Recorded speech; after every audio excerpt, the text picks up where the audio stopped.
শাশুড়ি, আপনার জন্য আমার খুব দুঃখ হয়। এই যে সারা জীবন আপনি এত আকাম কুকাম করছেন, এত শয়তানি করছেন, এত অন্যায় করছেন, মহিলা হইয়া একটা মহিলার সংসার ভাঙছেন। সে রাতে মুখে কাপড় দিয়ে কান্না করত, আর এখন এখন আপনার সারা দুনিয়ার সামনে কান্না করা লাগে। এগুলো কি দেখা যায়? খুব দুঃখ হয়। কিন্তু তাতে আপনার কি? আপনার তো কলিজা ঠান্ডা হয় নাই। আপনি আপনার ছেলের খাবার পানি বন্ধ করে দিছেন। তা আপনার একটা বুদ্ধি দেই, সারাক্ষণ মুখে একগাল পানি রাখবেন। বলা তো যায় না, মরার সময় যদি পানি না পান তখন তখন আমার খুব কষ্ট হবে।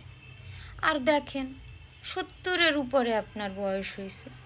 এই বয়সে আপনার জানের ভয়ে ঘরে তালা মাইরে থাকতে হয়। এত অন্যায় করছেন আপনি মানুষের সাথে, কিন্তু আপনি তো অনেক পরহেজগার, পীরে আউলিয়া, আল্লাহ ভক্ত। তা আপনি কি চিন্তা করছেন কবরে গিয়া কবরের আযাব আটকানোর জন্য কোন তালা মারবেন? ঠিক করেন, ঠিক করেন।